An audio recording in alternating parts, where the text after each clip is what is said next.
अस्सलाम वालेकुम फ्रेंड्स, मैं हूं अबू बकर। आप देख रहे हैं अरहम कलेक्शन। कलर की एक नई टेक्निक के साथ आपकी खिदमत में हाजिर हैं फ्रेंड्स। अक्सर कलर में आपको ये प्लास्टिक स्ट्रिप्स देखने को मिलती हैं। कोशिश किया करें इनको, अगर आप स्किप ही करें, ना ही यूज़ करें तो बेहतर है। लेकिन अगर आपने इनको यूज़ करना है तो आप कॉलर पे इनको अप्लाई ना करें, बल्कि आप साइड पे जो आपका एक्स्ट्रा हमारा जो फैब्रिक होता है उस पे रख के आप इनको यहाँ पे फ्यूज़ करें, और उसके बाद आप जब इनको पलटाएंगे जो इस तरीके से आपके कॉलर की नोक पे आ जाएंगी। तो इस तरीके से जो हमारी कंप्लेन आती है हमारे कॉलर की नोक मुड़नी, जो ज़्यादातर इन स्ट्रिप्स की वजह से मुड़ती है, वो तकरीबन कम हो जाती है। यहाँ पे एक और चीज़ मैं आपको बताता चलूँ, यहाँ पे 17.5 हमारा कलर है। अगर आपके पास 16.5 हो और आपकी रिक्वायरमेंट हो 17.5 कलर लगाने की, तो ये टेक्निक यूज़ करते हुए आप इस साइज़ में कलर लगा सकते हैं। जस्ट आपको बैंड चेंज करना पड़ेगा। नॉर्मली हम इस तरीके से रख के कलर की कटिंग करते हैं, जैसा कि अभी आपके सामने यहाँ पे कलर पड़ा हुआ है। लेकिन यहाँ पे अब हमने इस तरीके से कलर की कटिंग नहीं करनी, जैसा कि आप स्क्रीन में आपके सामने आ रहा है। इस तरीके से हमने अपने कलर की कटिंग करनी है। लेकिन इसमें जो चौड़ाई के बल ज़्यादा चौड़ाई में हमारा पीस है उसको आपने नहीं कटिंग करना, जबकि आपने जो छोटी साइज़ में हमारा पीस है इसको अब यहाँ पे हमने अच्छे तरीके से छांटी करना है। तो यहाँ पे आजकल ट्रेंड में ये कॉलर है। इस कॉलर का बनाने पे बहुत ज़्यादा आप दोस्तों की रिक्वेस्ट थी, तो आज के इंशाल्लाह सेशन में ये बहुत आसान सी टेक्निक के साथ आपके साथ बनाना शेयर किया जाएगा। यहाँ पे आप देख सकते हैं दूसरी तरफ पे इसको हमने रखा हुआ है, और यहाँ पे आप देख सकते हैं हमारी जो नोक है वो बाहर से अंदर की तरफ गई हुई है। यहाँ पे तकरीबन 1.5 इंच या आप इसको 1.25 इंच भी रख सकते हैं। जितनी चौड़ाई आपकी रिक्वायरमेंट है आप उतनी रख सकते हैं। यहाँ पे 1/2 इंच यहाँ पे हमारा जो बैन है वो हमारे जो कॉलर है उससे छोटा होना चाहिए। ये चीज़ आपने जहन में रखनी है। हमारे कॉलर की जो विड्थ है वो हमारे जो बैन है इसकी विड्थ से 1/2 इंच हमारी जो विड्थ है वो कम होनी चाहिए। अब यहाँ पे हमने हमारे जो कॉलर है उसके बिहाफ पे हमने हमारे जो बैन है इसको हमने अच्छे तरीके से छांटी कर लेना है। इस तरीके से आप देख सकते हैं वही पोर्शन जो हमने पलटा के रखा हुआ है अपने कॉलर का, उसको हम यहाँ पे फाइनल कर रहे हैं।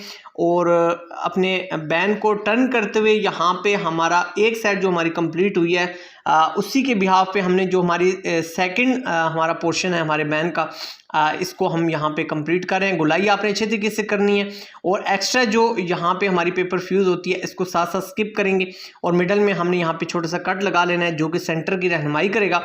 और यहाँ पे इसी तरीके से कॉलर का आपने भी सेंटर इसी तरीके से रख लेना है। और यहाँ पे आप देख सकते हैं कि इस तरीके से हमारा जो कॉलर का मिडल है वो आपने यहाँ पे इसका जज कर लेना है। पेंसिल से भी आप निशान लगा सकते हैं, और आप सीजर से इसको कट भी कर सकते हैं। ये एक आसान सी टेक्निक है हमारे मिडल को लाने में। यहाँ पे आप देख सकते हैं तकरीबन 8.25 इंच के करीब यहाँ पे हमारा ये साइज़ आ रहा है। यहाँ पे हमारे जो हमारा साइज़ है वो जो हमारा एंड पॉइंट है उसमें वो हमारा कम शो होगा, जबकि हमारी जो नोक है वो अंदर की तरफ आएगी। अक्सर आप छोटी नोक में कॉलर देखते हैं जो कि आजकल ट्रेंड में है, तो उनको इस तरीके से बनाया जाता है। ये एक नया तरीका है, और इसमें सबसे बड़ी बात यह है कि आपकी कॉलर की नोक बैंड नहीं होगी।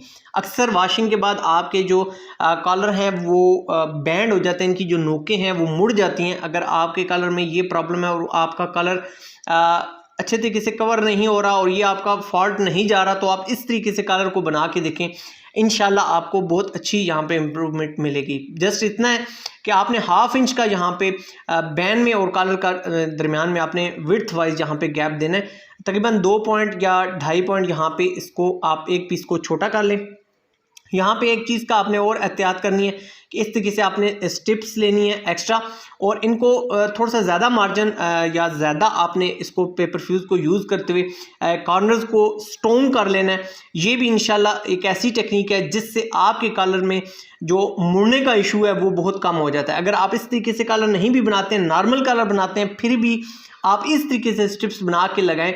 जो कलर के साथ स्ट्रिप्स आती हैं वो चौड़ाई में कम होती हैं, और उससे कलर हमारा स्ट्रॉन्ग नहीं हो पाता। तो ये अगर आप टेक्निक यूज़ करेंगे तो एक आपके कलर की जो नोक है वो स्ट्रॉन्ग हो जाएगी, और बार बार धुलने से आपकी जो कलर की जो शेप है वो डिस्टर्ब भी नहीं होगी। लेकिन मैं आपको फिर भी यहाँ पे एक और चीज़ रेकमेंड करूँगा, अगर इन दोनों पीसों के दरम्यान में आप प्लास्टिक की ये जो छोटी सी हमारी ये पीस आता है, अगर इसको आप बीच में डालेंगे तो भी हमारा ये इशू मेंटेन रहेगा। तो आपने कोशिश करनी है इसको स्किप करना है और जस्ट इसी तरीके से पेपर फ्यूज़ यूज़ करनी है। होप सो आज की वीडियो में बहुत कुछ आपको सीखने को मिला होगा। आपसे मुलाकात होगी नेक्स्ट सेशन में, जब तक के लिए सोने रब दे हवाले।